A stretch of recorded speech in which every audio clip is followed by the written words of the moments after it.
So I'm going to talk in the first part of the lecture about the relationship between evolutionary biology and evolutionary biologists. And it's an interesting question: to what degree can you separate the science from the people who are doing it, and racism. And I'm also going to be talking about a very challenging concept for even practicing scientists and definitely biology students, which is heritability. And I can say that because I guarantee you I did an undergraduate research project that got published on a common garden experiment to try to look at whether genes or the environment determined a trait that I was really interested in, the number of eggs birds lay. And I did not understand what heritability was throughout that whole project. So I'm not going to judge you, but this Ned Block article, 1995 or 1996, is excellent. Okay. So since Darwin was so influential on all of our field, it's useful and interesting to just to ask, what did Darwin think about the genetic, basically how determined, what caused behavior in animals versus humans, and are animals sort of intentional in their behaviors the way humans are? So Darwin is interesting, actually. He's fairly anthropomorphic, which means willing to grant human characters and traits and intentions and mental states in animals. So his descriptions of animal motivations and mental states are pretty human-like. These are quotes from Darwin. There is no fundamental difference between man and the higher mammals in their mental facilities. Actually, Sabine, come over here for a sec. Sabine?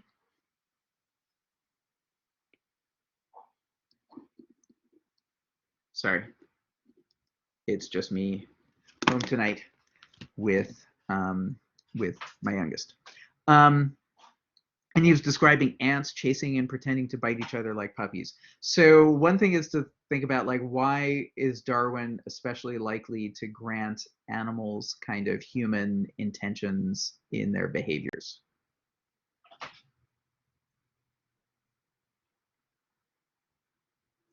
And it's super related to like Darwin's species concept, if you might remember that from like 106.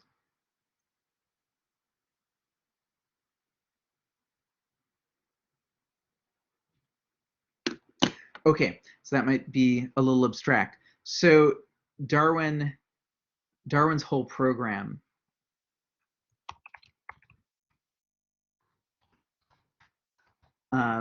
is to show how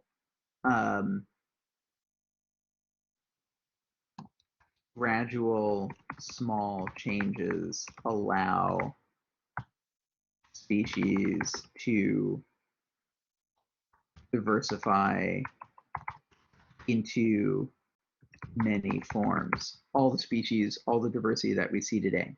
So Darwin actually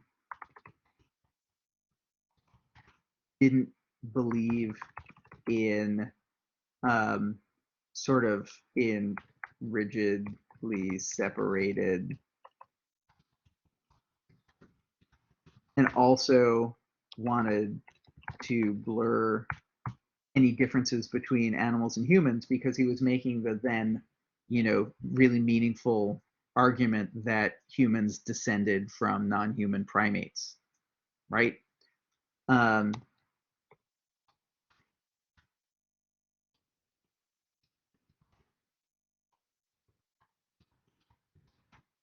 Right. So it totally makes sense that Darwin is going to, whenever there's a choice and ambiguity, err on the side of shared traits rather than sort of harsh distinctions and differences. However, there's sort of risks of anthropomorphism and our ascribing our own motivations into animals' behaviors. So can I go back and see what I wrote? There it is. In fact, I could do this. Haha. No, not that. This.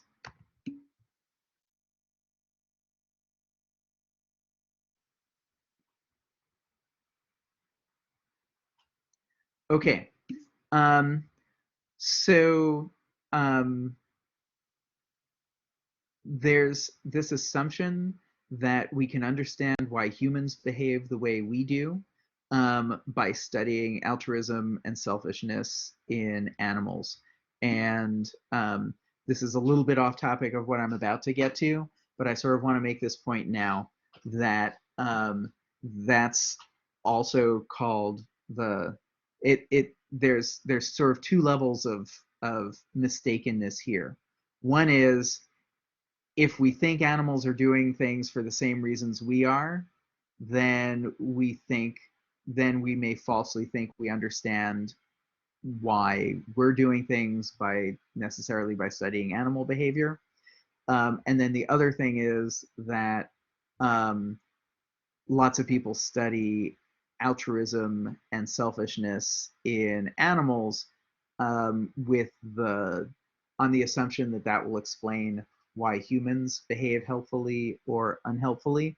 And a large chunk of this course is actually going to be making the argument that even though there are many similarities between humans and animals, that our level of altruism is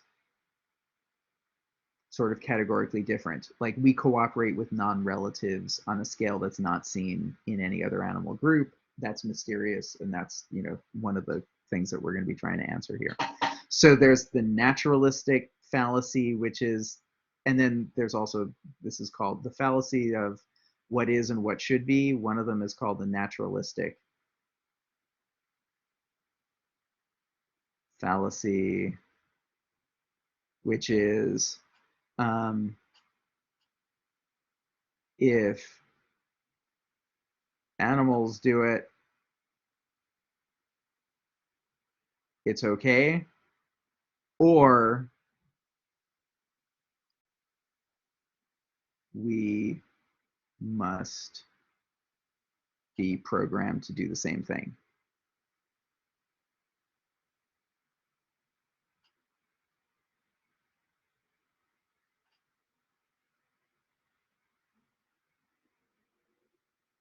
Okay, but well, first of all, it's really hard to understand the motivations and the internal states that lead to behaviors in animals. And I'm going to give a couple examples of that.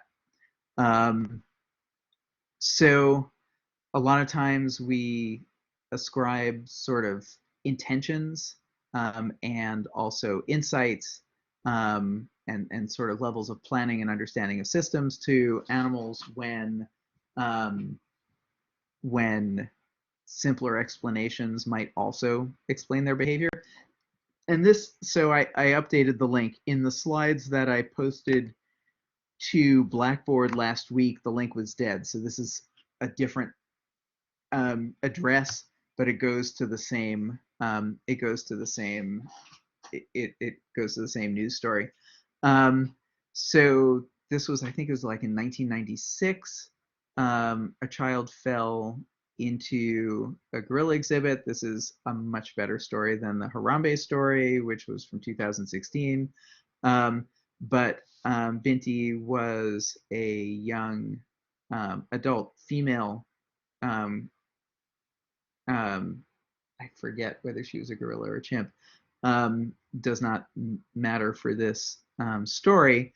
But she picked up the child and brought the child to the doorway where the keepers usually enter the enclosure from. Um, One thing, and this was, and it's an interesting example, and it's been argued both sides that it shows, sort of both insight and intention on the part of Binti, but then other people have argued that Binti had already been trained recently to retrieve dolls and bring them to that spot in preparation for her own um, childbirth. So she may not have had a particular insight that this was the place that you should bring a child so that the staff can come and help the child. However, chimps and primates are not that different from us, and so I would actually, though this example can be read in multiple ways, it would not surprise me at all if Binti did have insight into, what was the best course of action um, to to protect this child. We'll be talking a little bit later in the course about experiments that are designed to try to get at what's called the theory of mind, which is to what degree do animals understand that the other individuals that they're interacting with are have their own minds and their own motivations that they can understand and interpret. And so one of the early experiments with this is begging behavior. Um, and so you can give different animals that are trained to, do a behavior to solicit food from a trainer, and you see if they give the same behavior whether or not the trainer is blindfolded or has a bucket over their head. So can they understand that the trainer would not be able to respond to normal begging behavior? Or is their begging behavior a purely, rote behavior that they've learned before, and they'll apply it even in experimentally inappropriate settings? So I had this, this was hit home for me many years ago when I had my dog Betty. This is Betty. She's adorable. She passed away in 2009. No, 2010. In any event, that's not what's important. This is in like 2002. And I was postdocing at UMass, and I could bring Betty into work with me, which was delightful. Um, Good times. She loved the snow. She was very good with, many years later when she was much older, she was very good with child. But let's go back to UMass. Um, what was interesting was I lived in a basement apartment, and we're not going to get to Galton yet. I lived in a basement apartment, and it was a really snowy, icy winter. Um, and we had a system where like 2 feet of snow fell down, then it started to melt, then it started to freeze, then it melted again. So there was like an ice dam that kind of melted right near the house. And so even though it was a few days after the snow had fallen, a ton of water came in on a warm day into the basement. And I woke up and I had an apartment mate, another bedroom, and I walked out into the hallway into the kitchen and saw a couple inches of rain on of water on the floor. Um, and I didn't want to make any noise because I didn't want to wake up the roommate. I was just sort of like sighed, and I went to get a mop and a bucket, and I come back and Betty is groveling on the ground. And I realized that, like, she was like a 5 or 6 year old dog then and didn't have accidents anymore and stuff. But I realized that when she was a puppy and I was house training her, I thought that I was training her to think, um, oh, I peed on the floor and now I'm being scolded. I will learn not to pee on the floor. In fact, my interpretation now is that what she learned years before was the floor is wet. He's going to yell at me. Better pretend to look sorry, because she had not peed, 20 gallons of water onto the floor. That was all snow melt. But she responded the same way, and I wasn't scolding her, but she responded the same way to the flooded basement as she did, years before when I was scolding her when she'd wet the floor. And so that just means like what's going on in their heads is often quite mysterious. The take home for this isn't actually that we should never assign intention to animal minds, but or insight. But it actually, I think the take home is also we should apply the Occam's razor to human behavior. In other words, I think humans often do things for really sort of dumb, non-insightful sort of pattern matching reasons, and then afterwards think of reasons for why they did those things. Anyway, that was just thinking about how Darwin viewed sort of the motivations of animals in behaving. And now we're going to talk about genetics, eugenics, and then heritability. So the founder of eugenics is this guy, Francis Galton. And I posted 3 articles that you don't have to read. I'm going to try to present all the information that I'd be like asking you on in lecture.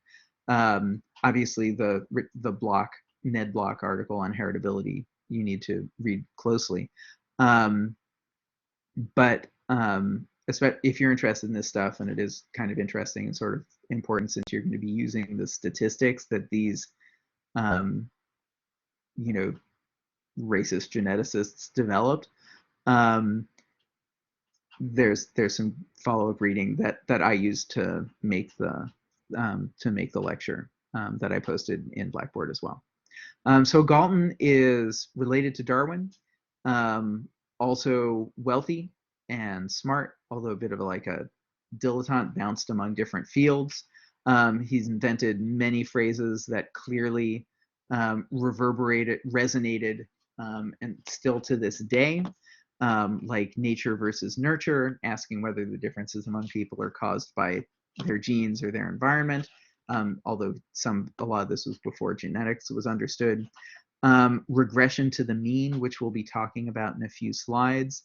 And he helped found the field of genetics, which still exists and is burbling along quite well, and eugenics, which is mostly discredited, although we're actually, about to enter a new era where people are going to be having to decide whether or not to edit their own, or more particularly their offspring's genes. In the beginning, they weren't separate fields. They overlapped a great deal. Galton was a prodigy, so very smart at a young age, but was not a great student because he didn't sort of follow through on any individual field with real attention. But after college, he gained his inheritance, and he became, he did a lot of traveling and writing about traveling, and developed a reputation as an explorer. So he was very influenced by The Origin of Species, although he objected to the inheritance of acquired characters, which, as you remember, both Darwin and Lamarck thought was important, that the environment that you experienced and your own actions could influence the traits that your offspring would acquire. So one of his books, he wrote several books, was called Hereditary Genius, and it's sort of a description of different families. I forget if I have the slide of it. One of Dalton's, experiments, he didn't do a lot of actual sort of lab science, but he did a series of experiments where he would do blood transfusions between rabbits with different fur patterns and to see if anything in the blood ended up affecting the fur patterns of the offspring, and they didn't, which was arguing against inheritance of acquired characters.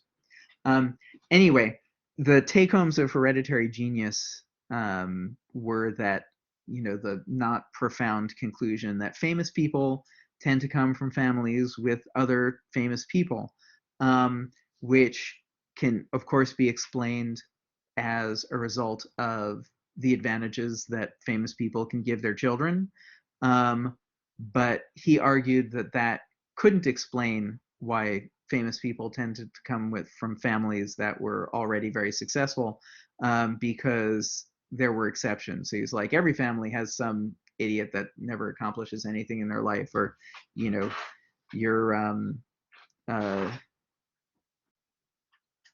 they tried to make the whole election a referendum on Hunter Biden, for example, to argue that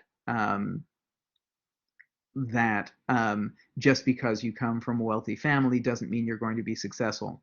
But actually, that ignored the advantages of coming from a privileged environment.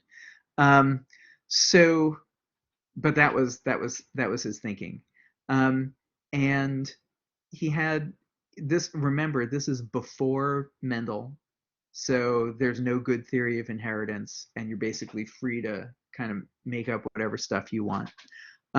He argued that there were two pathways of inheritance. And so there was a hard heredity that was not changeable or affected by experience or the environment. And then there was also a soft heredity of acquired characters. And so he was basically arguing in the book over which was stronger. So he was asking, will our children be born with more virtuous dispositions if we ourselves have acquired virtuous habits? So if we provide them a good environment and an example, or are we no more than passive transmitters of a nature we have received? And so he is arguing hard, it's this one, right? That's Galton. It's nature for Galton rather than nurture. The interesting thing, and the problem that he couldn't resolve, is this idea that if everything is hard heredity and the nature of your parents, and then the offspring are going to be some average of the parents' traits, then over time, everyone's going to become average, right? And that's what we're going to be talking about. That's the idea of regression to the mean, which is a concept that Galton originated. So this is a graph of the height of children as a function of the average of the parent's height, the mid-parental height. And what you can see here is it's in yellow, but I'll make it a little bit clearer.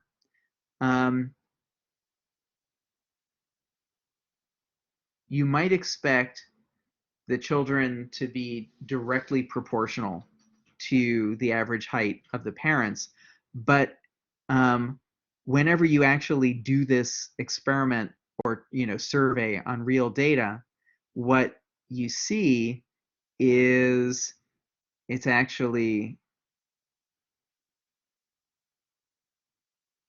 a slope less than 1, right? That's what that slope is. So that would argue that there's like a loss of variation for height from the parents to the offspring. Why do you, when you actually do this sort of trial, why do you see a slope of less than 1?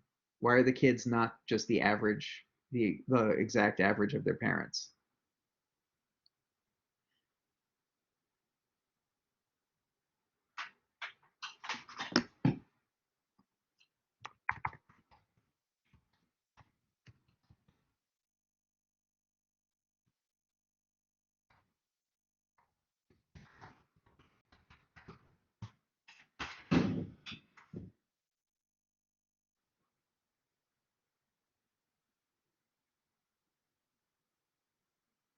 So one thing, and I'm sure it's going to be on the next slide. The funny thing is when I'm presenting this way, I don't actually see what the next slide is, but you could. Um, is that any mistakes um, in measurement will tend to lead to a lower slope. In other words, a lot of the extreme measures in the parents um, are going, a lot of the big mistakes in measurement in the parents are going to be the tallest and the shortest heights. And so when you have errors in measurement, that's going to lead to a less than one-to-one correspondence of parents to offspring. So that's true. That's part of the effect, but that's not all of it. What else?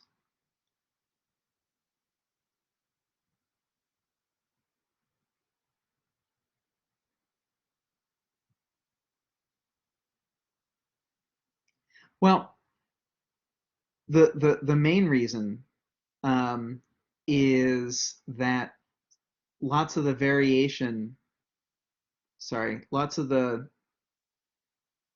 variation in the parents is caused by both genes and environment. And variation in the heights of the children are also affected by both variation is caused by due to both genes and the environment. And what that means is that, and the environment that the parents experienced is going to be a little different than the environment the children experienced, even if the parents try to raise the children the same way they were raised. Um, and so that is going to lead to variation that's not due to the height in the parents because it's the environment that the children are experiencing. And that's going to lead to slopes less than 1.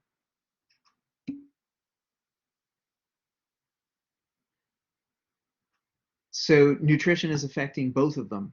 But this is different than the interesting effect of like, you move from one country to another and like everyone's children are taller in the new country or shorter in the new country. Um, but yes, it's environmental variation exactly like that. Differences in nutrients, differences in sleep, differences in activity level, all sorts of things are going to be affecting height. Um, so there are a few things.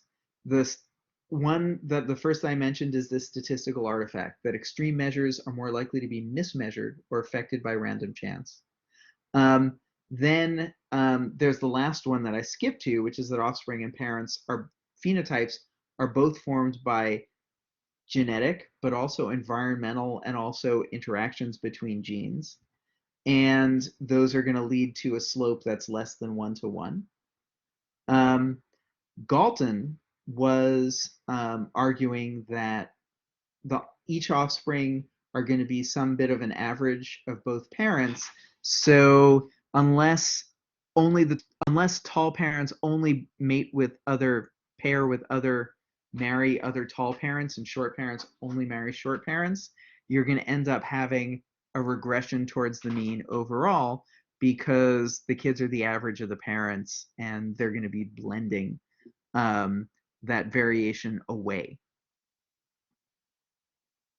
Okay, Galton was horrified by this. He thought that regression to the mean would lead to basically the disappearance of geniuses, right? And the best and the brightest. And people who are super wealthy and privileged often tend to think that like progress mostly comes from, you know, great people. And also they think that their wealth is due to, their inherent and heritable good qualities rather than luck. Um, so Galton was arguing that only strong associative mating and selection, either sexual selection or artificial like breeding, would oppose this regression to mediocrity.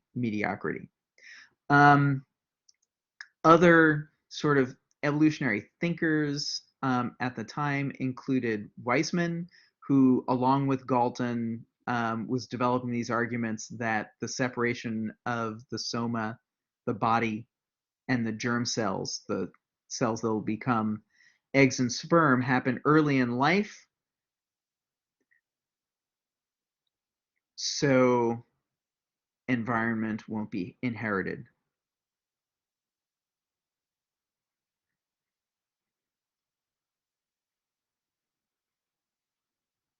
Um, Pearson was a student, a protege of Galton's, and then became the chair of the department um, uh, of the sort of Galton's estate. Basically, funded a, an endowed chair at, I think it's London College, um, for in eugenics, and Pearson was the first person to occupy that chair and developed many of the statistical techniques that we still use now. Correlation coefficient, um, chi-square test for goodness of fit to see whether a trait is distributed normally versus whether it's non-normal because we're looking at more than one population. And he was using that to show differences between races. And then the other part, along with selection, is the importance of mutations to maintain variation. So environment only effect through selection. Environment has a yeah, so here's the thing. We want to get our language super precise. The environment, there's a selective environment, the environment that favors some traits over others, and then the traits that are associated with higher reproductive success in a given environment we expect to become more common. Then there's the environment within the lifetime of an individual, how the environment affects development of an individual from an embryo to an adult. That's a different that so you want to separate. We talk about the environment does natural selection between generations, but the environment also shapes phenotypes within generations. So yeah, you want to try to keep those distinct. And then Bateson, DeVries, and Morgan are all geneticists who are studying mutations because they're really worried that there aren't enough mutations to overcome the regression to the mean. I am actually going to stop here now and take a break because even though there's not going to be a good time to, there isn't a really good time to stop a little bit later. I'm going to take just a 5-minute break, and then we're going to come back, finish eugenics, and then start on heritability. And I hope we get to finish heritability. Okay, 5-minute break now.